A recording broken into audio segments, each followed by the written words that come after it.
तो हमारे MP board वाले बच्चों से मैंने वादा किया है कि आपको अच्छे नंबर से स्कोर कराने की कोशिश पूरी करूंगा। 100% वही चीज़ें आपको थोड़ा सा प्रोवाइड करने की कोशिश करूंगा कि जो एग्ज़ाम में आने के थोड़े से 100% चांस भी हैं। तो आइए यहाँ पर अपन एक को पेपर को सोल्व करते हैं। यदि इस पेपर को करते हैं, आपने कुछ भी नहीं पढ़ा है, तो 50 नंबर से 60 नंबर तक आराम से ये क्वेश्चन आंसर आपके देखने को मिल सकते हैं। ठीक है। आत्म परिचय कविता किस गीत संग्रह से ली गई है? जो आत्म परिचय है ना, वो निशा निमंत्रण से ली गई है। करुण रस का स्थायी भाव हो गया है तो शोक है। भक्तिन संशय स्मरणात्मक रेखा चित्र इनमें से किस संकलन में संकलित है? तो स्मृति की रेखा है। सतिया का अर्थ क्या होता है? स्वास्तिक चिन्ह है। अतीत के दबे पांव रचना में मोहनजोदड़ो को देखकर लेखक ओम थानवी को क्या याद आ गई? गांव कुलधरा की याद आ गई थी। ठीक है भैया। यहाँ पर अपन देखते हैं तो जनसंचार का माध्यम रेडियो है तो श्रव्य है। बादल राग कविता अनामिका में 6 खंडों में प्रकाशित है। नागार्जुन के जो कवि है वो क्या है? प्रगतिवाद के कवि हैं। दोहा छंद है आपका अर्ध सम्मात्रिक छंद। पहलवान की जो ढोलक है पाठ की विदा हो जाएगी कहानी, याद रहेगा। और जब मूल वाक्य के साथ एक या एक से अधिक वाक्य और भी मिल जाए तो वो कहलाएंगे संयुक्त वाक्य। सोदल गेगर मास्टर मराठी पढ़ाने आते थे। ठीक है। अब अगला है आपका सत्य। आसमान में उड़ते बुगलों की पंक्ति कवि की आंखें चुराए ले जा रही तो सत्य है। दूसरा सत्य रहेगा। तीसरा सत्य है। चौथा सत्य है। पांचवा और छठा इसको आप थोड़ा सा पढ़ लीजिएगा।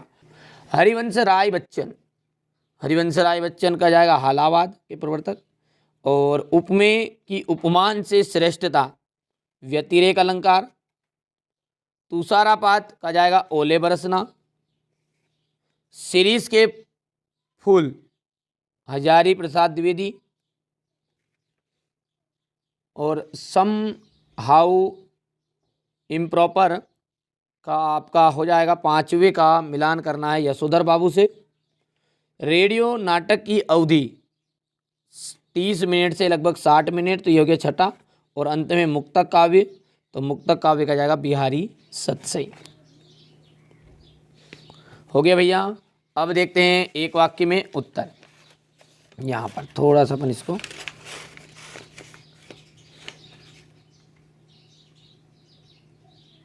बड़ा कर देते हैं। कवि उमा शंकर जोशी ने अपने खेत में कौन सा बीज बोया था? तो अजवाइन का बीज।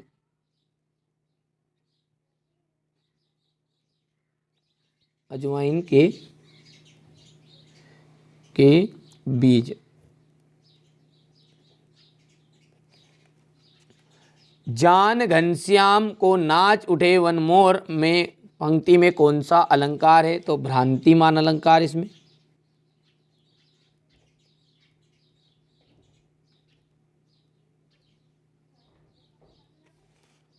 हो गया। आधुनिक युग की मीरा किसे कहा गया है? महादेवी वर्मा को।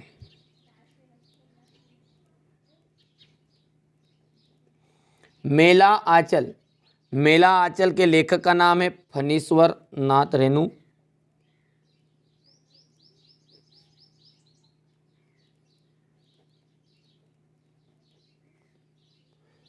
काट की हांडी बार बार नहीं चढ़ती का अर्थ क्या है? ठीक है। छल कपट का व्यवहार हमेशा नहीं चलता, यानी कि कोई भी व्यक्ति जो है ना, यदि आपके साथ धोखा कर रहा है तो धोखे का व्यवहार ज़्यादा नहीं चला, तो इसको छल कपट भी लिख सकते हैं। इसका अलग अलग अर्थ लिख सकते हैं, कोई दिक्कत नहीं है। छल कपट का व्यवहार हमेशा नहीं चलता। आनंद यादव का मन किस बात के लिए तड़पता था? पाठशाला जाने के लिए।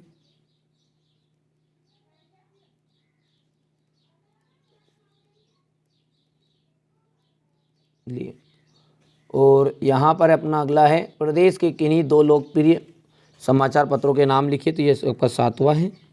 और दैनिक भास्कर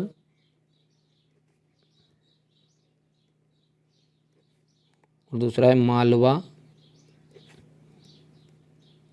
अखबार। कर पाओगे? यहाँ से अपन अब देखते हैं छठे क्वेश्चन से। नंबर 6 को ध्यान से देखिए, रचना के संदर्भ में अधड़ और बीज क्या है। अब देखिए रचना के संदर्भ में अधड़ बीज क्या है, तो ये आपका अधड़ बीज हो जाएगा यहाँ पर, अधड़ और बीज। तो रचना के संदर्भ में अधड़ का आशय भावात्मक आंधी से है, किसे, भावात्मक आंधी, और बीज का जो आशय है वो है विचार और अभिव्यक्ति से है। ठीक है, सबसे सिंपल से सिंपल मैंने नोट्स आपके लिए तैयार किए हैं। एप्लीकेशन में आप अभी तक ऐड नहीं हुए ना, तो आप एप्लीकेशन में ऐड हो, ठीक है, क्योंकि वहाँ से आपका क्वेश्चन पूरा बैठने वाला है। मैंने ये नहीं कहा कि असली है, ठीक है, बच्चे यही चीज़ों में ज़्यादा लगे रहते हैं। मैं कह रहा हूँ कि मैं आपको ऐसे क्वेश्चन दूंगा जो सटीक बैठेंगे, वो आपके हिसाब से समझ लो, कुछ भी समझो। ठीक है, ठीक है भैया। खिलने और उड़ने और खिलने से कविता से क्या संबंध बनता है। देखिए, कवि ने चिड़िया के उड़ने और फूल के खिलने के समान कविता के उड़ने और खिलने का वर्णन किया है। कविता जब किसी देश की सीमाओं को लांघ कर जाती है ना, तो वो उड़ती है, तो कवि उसे उड़ना समझता है। जिसे चिड़िया भी उड़ती है, और कोई कवि है उसकी कविता है यदि देश की सीमा को लांघ गई, मतलब बाहर दूसरे देश तक पहुंच गई, तो मतलब वो भी उड़ गई। तो कविता सुनकर या पाठक को जब आनंद से खिल उड़ता है, तब कवि उसे खिलना मानता है। कर पाओगे, बढ़िया से कर लो। चलिए, इसके बाद में आया है आपका अगला क्वेश्चन है प्रगतिवाद। प्रगतिवाद की कोई दो विशेषताएं बताइए। तो सामाजिक यथार्थ का चित्रण, ठीक है, और सांप्रदायिकता का विरोध, जनभाषा का प्रयोग, जनसंस्कृति का। ठीक है भैया, इतना चीज़ें कंप्लीट है। और इसके अथवा वाला देखिए, रीतिकाल के प्रमुख कवि, दो कवि और उनकी रचनाएं बतानी है। तो ये हो गया रीतिकाल के प्रमुख कवि, केशवदास, कवि प्रिया, रसिक प्रिया, भूषण, ये हो जाएगा। यहाँ पर देख सकते हैं दो प्रमुख महाकाव्य एवं उनके रचनाकार के नाम बताइए। महाकाव्य और रचनाकार के नाम है रामचरितमानस। रामचरितमानस का आ गया तुलसीदास। कामयानी का है जयशंकर प्रसाद। साकेत मैथिली शरण गुप्त। तो ये रचनाकार है, यहाँ पर दो लिखना है आपको, कोई से भी दो कर लेना है। कर पाओगे। देखिए, आपके लिए मेहनत कर रहा हूँ, मेहनत मैं उन्हीं बच्चों के लिए कर रहा हूँ जिनको 100% रिजल्ट बनाना है, जिनका सपना है कि अपने उनके माता पिता, ठीक है, अच्छे जगह पर रहे, अच्छी तरीके से वो भी खुश रहे, आप भी खुश रहे। उन बच्चों के लिए मैं मेहनत कर रहा हूँ। आप खुश है, आपके माता पिता खुश है, तो अपन तो ऐसे ही खुश है। ठीक है, तो निबंध की गद्य की कसौटी क्यों कहते हैं निबंध को, ये देखिए। कवि का कथन है कि कोई भी पद की तुलना गद्य की रचना से संपन्न करना कठिन कार्य है। अगर कोई भी पंक्ति है, 8 पंक्ति वाली कविताओं में से यदि एक पंक्ति भी भावपूर्ण लिखी जाए तो कवि की प्रशंसा का भागी हो जाता है, परंतु गद्य के संदर्भ में ऐसा नहीं होता है। गद्यकार नहीं है, गद्यकार है, मिसप्रिंट हो गया लिखने में। यहाँ पे गद्यकार एक एक वाक्य को सुनिश्चित एवं सोच विचार करके लिखना होता है, तो तभी वह प्रशंसा के योग्य बन पाती है। ये आपको उत्तर याद भी, ऐसा नहीं कि नहीं याद होगा कि ये है वो है, ठीक है, ये चीज़ें आपको याद भी है, कोई इशू नहीं इसमें। हो गया भैया। चलिए, इसके बाद में आपका अगला है यहाँ पर भक्तिहीन के आ जाने से महादेवी वर्मा अधिक देहाती क्यों हो गई, ये क्वेश्चन करके जाना है आपको। राजा के द्वारा कुश्ती की आज्ञा मिलते ही दर्शक क्या करने लगे। ठीक है, दर्शक है, ये दर्शन नहीं है, दर्शक है। ठीक है भैया। देखिए, ये जो बोल बोल के लिखा हुआ है ना, थोड़ा सा अपन ने जल्दी जल्दी में आपके लिए ये पीडीएफ तैयार की, लिखने में बहुत समय लगता है, हाथ से लिखते हैं तो, ठीक है, तो ये बोलने के लिखने में बेटा थोड़ी थोड़ी कई कई जगह पे मिस्टेक है, तो उसको आप नज़रअंदाज करो। ठीक है, राजा के द्वारा कुश्ती लड़ने पे मिलते हैं तो दर्शक क्या करने लगे, दर्शन नहीं है, दर्शक क्या करने लगे। तो राजा की आज्ञा मिलते ही पर दर्शक उत्साह से भर गए। किससे भर गए, उत्साह से भर गए। उन्हें कुश्ती का आनंद लिया, उन्होंने कुश्ती का आनंद लिया। वे रंग बिरंगे कपड़े में लिपटे खिलाड़ियों के बीच बैठे और तालियां में उनका हौसला बढ़ाया। यशोधर बाबू के चारित्र की विशेषता बताइए। तो यशोधर बाबू परंपरावादी धार्मिक प्रवृत्ति के व्यक्ति थे। वे कर्मकांड के खिलाफ थे। वे खुशी और गम के हर मौके पर रिश्तेदार को यहाँ जाते थे। उन्हें दिखावा पसंद नहीं था। वे ईमानदार और कर्तव्यनिष्ठ थे। मोहनजोदड़ो नगर की विशेषताएं लिखिए। तो मोहनजोदड़ो एक नियोजित नगर शहर था। यहाँ की सीधे सड़कें सीधी और आड़ी थी। कुछ भी कर लो, यहाँ के घरों में स्नान घर था। ये इतनी चीज़ें आप कोई से भी 2 पॉइंट करके जाना है।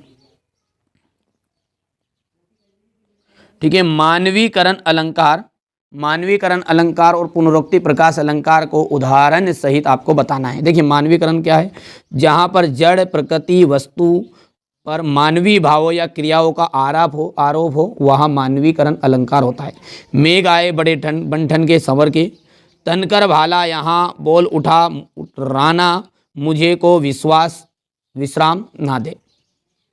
पुनरुक्ति प्रकाश के लिए आपको जाएगा, जहाँ एक ही शब्द का समान अर्थ एक से अधिक बार प्रयोग होता है वहाँ पुनरुक्ति प्रकाश अलंकार होता है। दूसरे शब्दों में अभी आप पुनरुक्ति प्रकाश के लिए जब एक ही शब्द की आवृत्ति बार बार हो और अर्थ समान हो तो वहाँ पुनरुक्ति प्रकाश अलंकार होता है। तो मधुर वचन कही कही परतोषी, यहाँ पर उपयुक्त उदाहरण में कही 2 बार आया है, इसलिए दोनों में ऊपर में परितोषी पुनरुक्ति प्रकाश अलंकार है। ये थोड़ा सा जल्दी बता रहा हूँ क्योंकि आपके पास समय कम है। अगला आपको तैयार करके जाना है कि दुर्मिल सवैया छंद। दुर्मिल छंद किसे कहते हैं? यहाँ एक वार्णिक छंद है। क्या है? वार्णिक छंद है। प्रत्येक चरण में कितने वर्ण होते हैं? 24 वर्ण होते हैं। ठीक है, इसे चंद्रकला भी कहते हैं। क्या कहते हैं? इसे चंद्रकला भी कहते हैं। ठीक है, यहाँ पर चंद्रकला भी कहते हैं। उदाहरण है, शुभ पुस्तक हस्त सदा सजती कमलासन विराजते, मुखमंडल तेज सुशोभित वरवीन सदा पर साजत है। तो ये आप कर सकते हैं। निपात शब्द तो आपको पता ही है कि जो सेंटेंस पर भार देने का काम करते हैं उन्हें कहते हैं निपात। भी तो केवल मात्र ही, ये क्या है? निपात शब्द है। अगला क्वेश्चन आपका है तद्भव और तत्सम शब्द में अंतर। ये कोई भी 2 करने हैं, इतने सारे नहीं, 2 करने, कोई से भी 2। ठीक है, अभी तक मैं बार बार आपसे रिक्वेस्ट कर रहा हूँ बेटा, बार बार रिक्वेस्ट कर रहा हूँ, अभी तक आप एप्लीकेशन में ऐड नहीं हुए तो एप्लीकेशन में इसके नोट्स ले लो, PDF ले लो, सब कुछ ले लेना है। ठीक के एक कॉपी में लिखकर मैं थोड़े से क्वेश्चन और अलग से दूंगा, जिनको भी प्रॉपर तैयार करके जाना है वो सारी चीज़ें आपको एप्लीकेशन के अंदर मिलने वाली है। कोई रियल का लफड़ा नहीं है। आप निश्चिंत रहो, पेपर आपका मैं जो बताऊंगा उसी से फंसेगा। मैंने ये नहीं कहा कि असली है नकली है, वो आपके हिसाब से देख लो। मैं तो मॉडल पेपर कहूँगा और मॉडल पेपर के नाम से ही मैं देता हूँ सारी चीज़ें। आपको करना है तो कर लीजिएगा, नहीं करना कोई बात नहीं है। जिन बच्चों को मुझ पर भरोसा है वो ज़रूर जुड़िए, और रिक्वेस्ट कर रहा हूँ एक तरह से आपसे कि उसमें ज़रूर ऐड हो जाइए। देख लीजिए आपके हिसाब से राष्ट्रभाषा से आप क्या समझते हैं?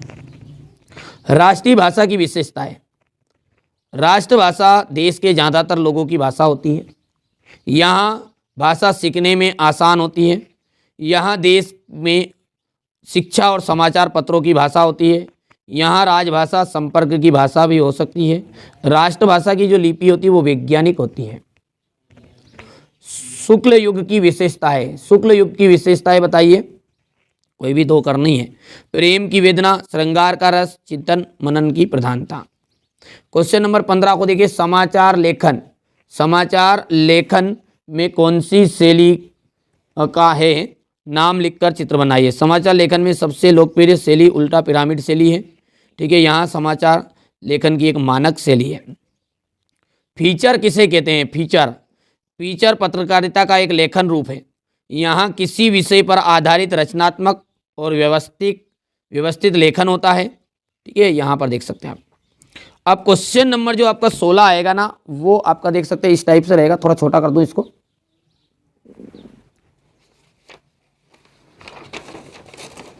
ये यहां तक आ गए अपन करते करते हैं ना, फीचर तक। यहां पर देख सकते हैं क्वेश्चन नंबर 16 काव्यांश है ये। तो काव्यांश का ये रहा आपके सामने।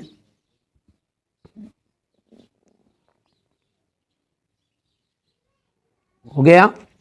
चलिए इसके बाद में इसके अथवा वाला है पर्यावरण प्रदूषण। पर्यावरण प्रदूषण है, ये हो गया आपका सामने यहाँ पर।